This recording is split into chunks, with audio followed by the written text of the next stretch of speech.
Have you ever noticed how some people seem to have an almost supernatural control over the environment around them without saying a word?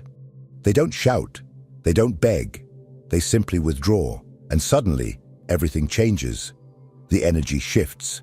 People start to question, to chase after, to feel. Now, imagine if you did the same.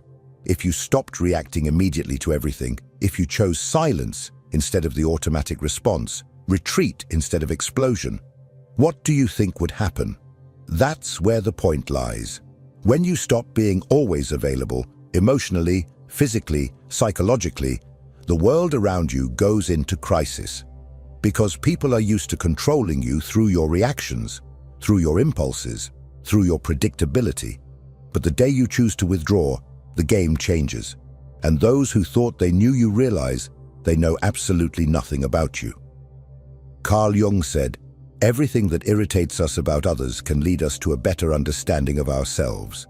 Now think about this. When you become inaccessible, who really gets desperate? Who gets irritated? Who tries to provoke you just to elicit some emotion back? This reveals more about the other than about you, and it mainly reveals how much you are still being manipulated without realizing it. You keep giving yourself to please, to maintain peace, to not lose people who deep down were never really with you. And with every forced yes, every immediate response, every emotional reaction, you give away a piece of your energy. And at the end of the day, what's left? Tiredness, frustration, an emptiness you can't explain, but I'll tell you why. Because you are too available for those who don't deserve even a minute of your silence. This video is not about turning your back on the world. It's about choosing yourself. It's about learning what Jung called individuation, the process of becoming whole, authentic, complete. And this process begins when you understand that silence can be stronger than 1,000 arguments. That withdrawal, when it comes from awareness and not from escape, is an act of power. So I ask you now, looking into your eyes, how long will you continue to be controlled by the emotions of others? How long will you react like a puppet every time someone pokes your wound? Maybe it's time to cut those strings, to withdraw, to become a mystery, because when you stop being available, everything changes. You have been taught to always be present, to respond quickly, to please, to say yes even when you wanted to say no. Since childhood, you have been conditioned to believe that your worth lies in how available you are to others. But here's a truth that perhaps no one has told you with this clarity. This excessive availability is not a virtue. It is a prison. And as long as you continue to think that you need to be accessible all the time, emotionally or otherwise, you will be manipulated, drained, and forgotten as soon as you are no longer useful. Do you know why? Because being always available makes you seem predictable. And everything that is predictable becomes a tool. People start to use you as an emotional emergency button. They press it when they want attention, relief, validation, and then put you back on the shelf. But you don't realize this because you are trapped in an illusion that being present for everyone will make someone be present for you. But it doesn't work that way. Carl Jung spoke about the persona, this mask we wear to be accepted, loved, recognized, and it is exactly this mask that keeps you overly available. You say, "It's okay," when you are suffocating. You respond to messages immediately even when you are exhausted. You explain yourself, justify yourself, defend yourself, as if you owe something to the world. But the truth is that the more you place yourself at the center of others' stage, the more you disappear from your own. Being available all the time is a subtle form of self-abandonment. It is a disguised way of seeking approval, avoiding rejection, trying to control the image others have of you. But this control comes at a price, and the price is your peace. It is your vital energy being distributed as if it were infinite, when in fact it is limited, very limited. People who want you available all the time, in fact, do not want you. They want what you provide: validation, company, distraction, emotional comfort. But when you change, when you set a boundary, when you refuse to react, those same people get irritated, accuse you, say you are weird. It's not because you changed, it's because you stopped being functional for them. And here's the cruelest point: the more available you are, the less value others give you.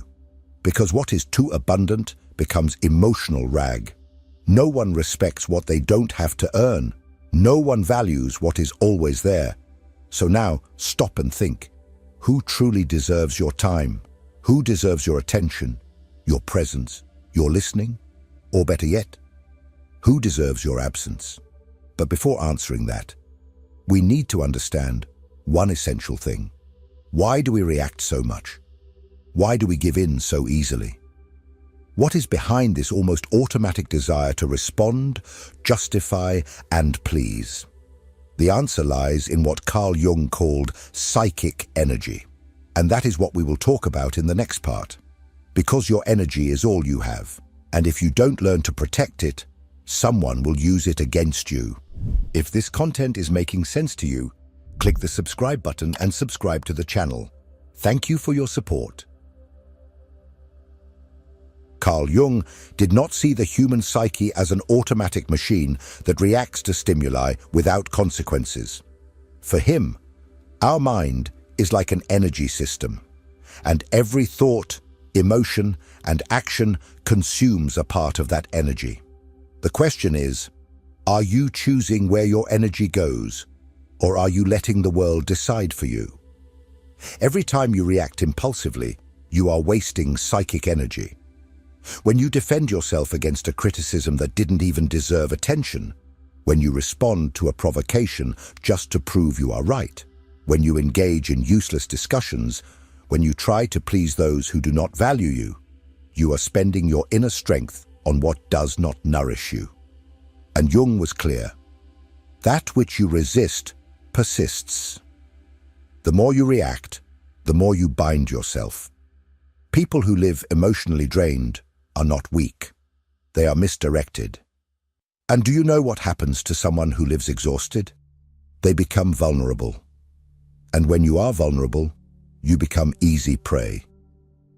Manipulative, opportunistic, and emotionally needy people can sense this. They notice that you do not know how to guard your energy, that you react to everything, that you're always trying to solve the world, and they take advantage of it.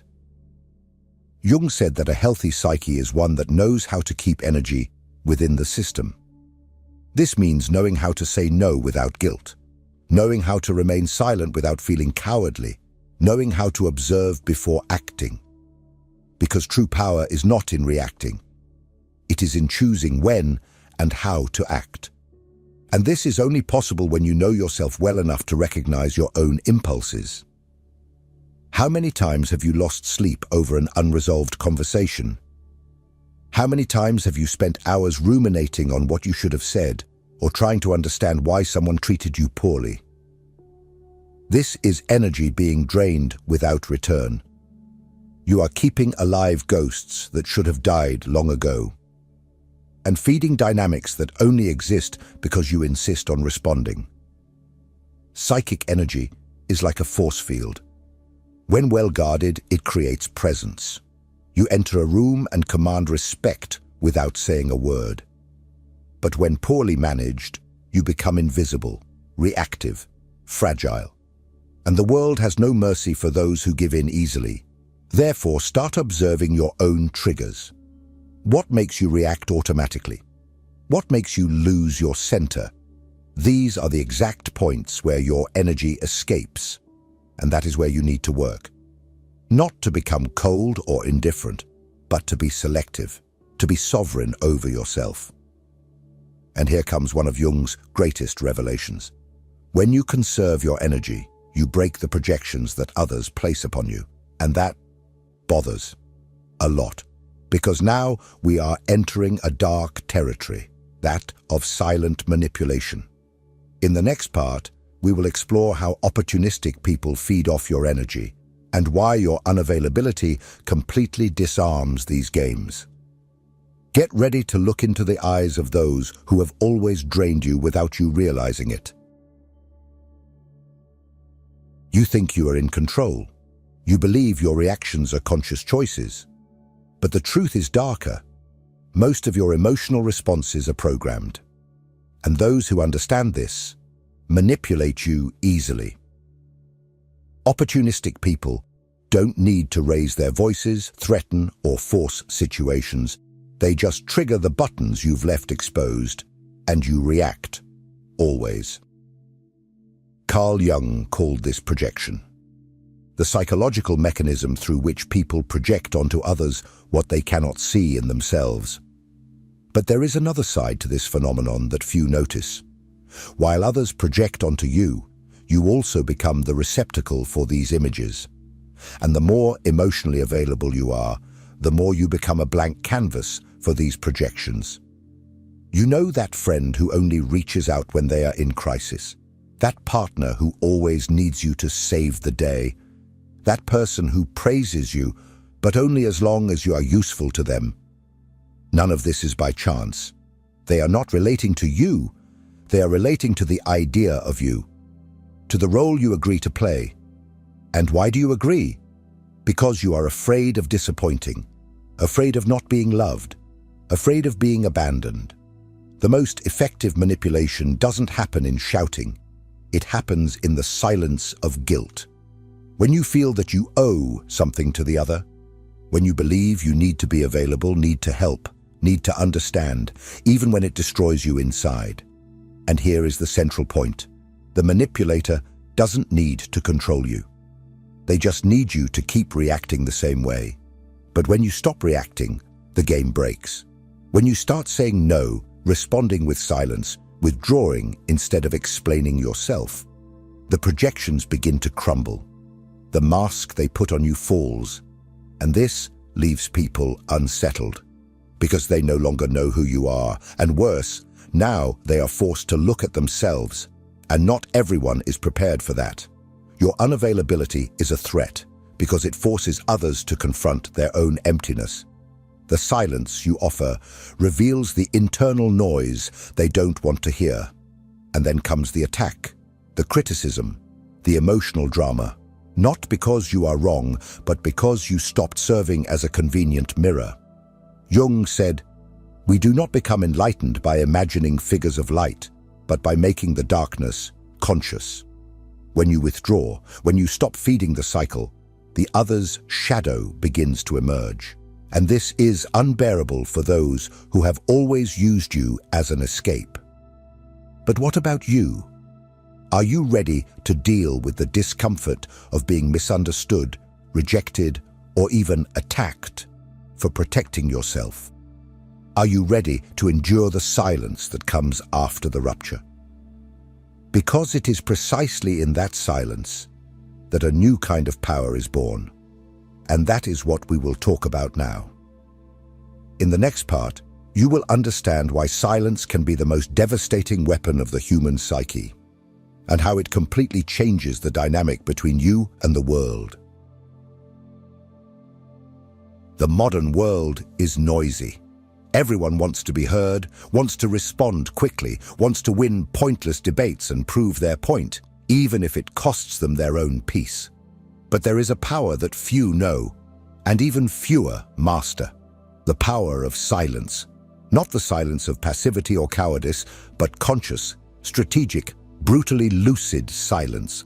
The kind of silence that is not absence, but amplified presence. Carl Jung saw silence not as a void, but as a fertile ground for inner transformation.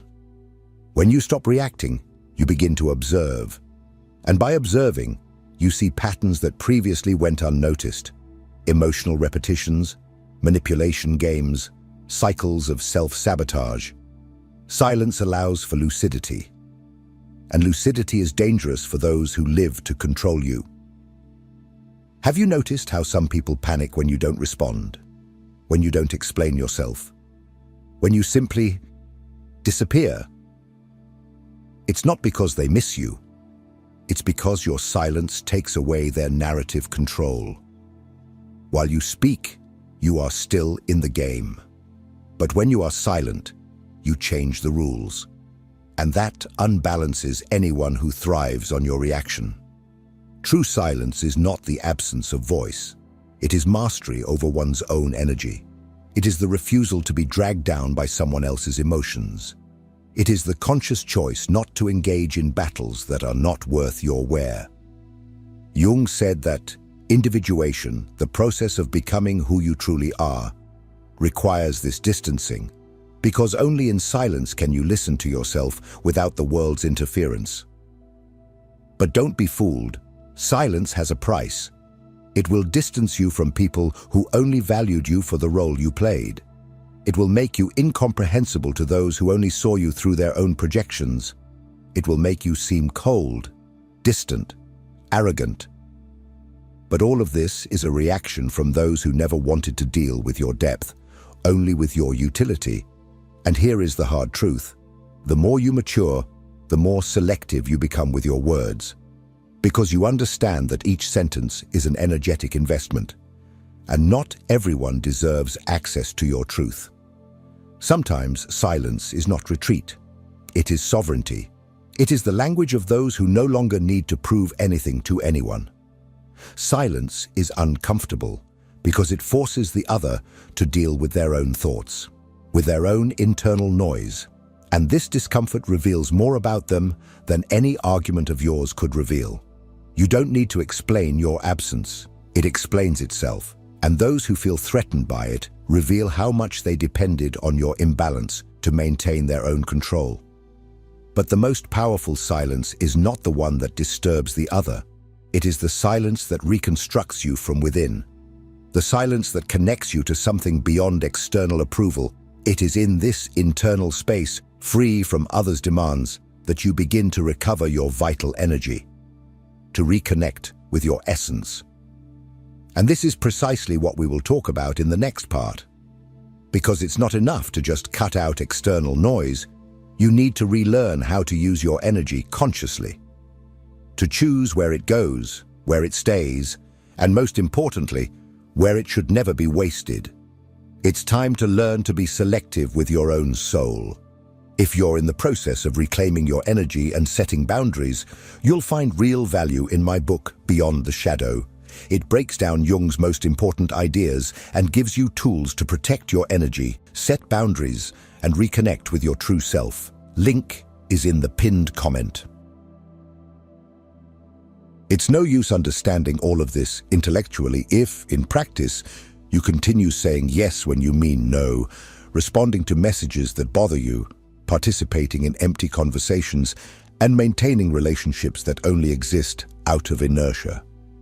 Awareness without action is just another form of self-deception. True transformation begins when you firmly decide to become selective. And this requires emotional discipline.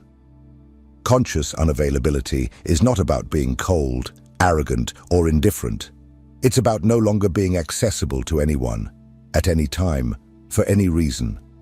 It's about taking control of your own energy, your own time, your own peace. And this starts with small actions, not responding immediately, breathing before reacting, leaving a discussion before being dragged into chaos, turning off your phone without guilt, saying, "Not today," saying, "I'm not interested," saying, "I won't get involved." But here's the most important part. You don't need to justify your absence. You don't need to explain your silence. You owe nothing to anyone but yourself. And this, for many people, is unforgivable. Because when you refuse to explain yourself, you take away the other person's power to keep you within an emotional narrative where you are always the helpful, understanding, accessible one. Carl Jung understood that every process of individuation goes through isolation. But not a depressive isolation, a sacred isolation, a time of inner retreat where you relearn to listen to your own voice without the world's interference, where you rebuild your identity not based on the gaze of others, but from your own center. Want to know a good thermometer for your evolution? Observe who starts to distance themselves from you when you become more reserved. Observe who tries to provoke you when you stop reacting. Observe who accuses you of having changed when you finally start to protect yourself. These are not signs that you are wrong. They are proof that you have begun to free yourself. Being unavailable is uncomfortable at first. You will feel guilty. You will think you are being selfish. You will hear that you are being too harsh. But this is part of the deconstruction process. You have spent your life being conditioned to put yourself second. It's natural that change causes discomfort, not only in you, but in everyone who benefited from your old version. Conscious unavailability is the foundation of self-determination. When you say no to the world, you are saying yes to yourself. When you withdraw from a toxic environment, you are reaffirming that your peace is worth more than any false connection. And when you stop explaining yourself, you begin to be respected, even if it's by few. But not everyone is ready for this type of presence, because your emotional absence will expose wounds they do not want to face. It will reveal how much they depended on your emotional chaos to feel in control. And it is at this moment that the rupture comes. And with the rupture comes the pain, the loneliness, the estrangement, the feeling that you are losing something, when in fact you are just freeing yourself. But what happens after that? What comes after the distancing? What is born from the silence?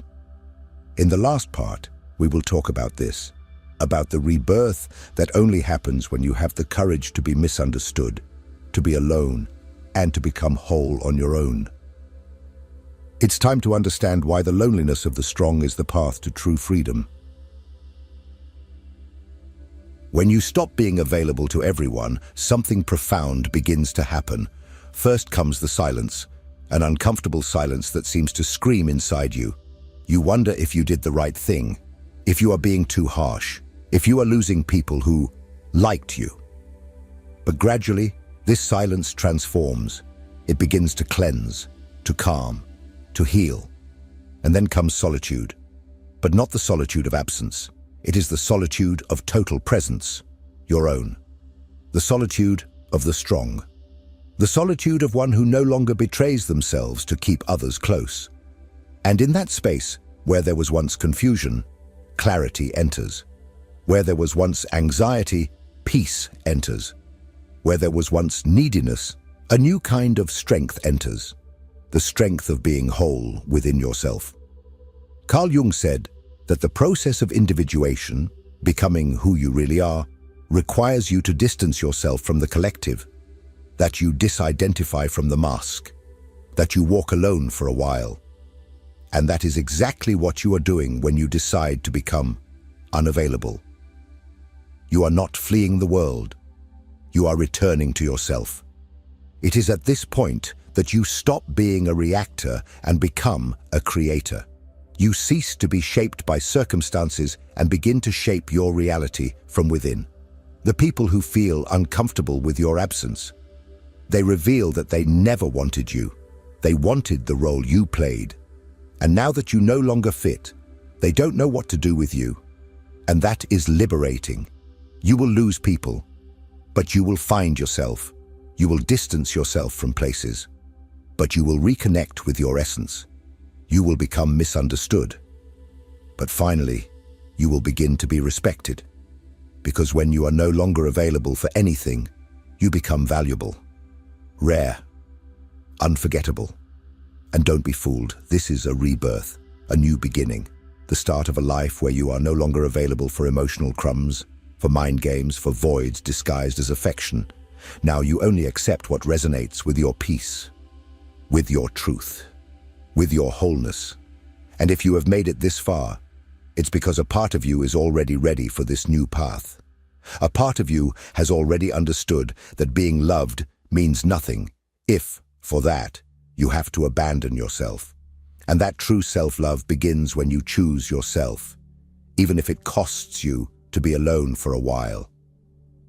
Now tell me in the comments, are you ready to be misunderstood, rejected, or even hated in the name of your inner freedom? Are you willing to pay the price of being you? If this message touched you, if it made sense, write in the comments, I choose my peace. Let's see how many here are ready for this transition. And don't forget, keep watching the next video. It's important, much more than you imagine. See you there.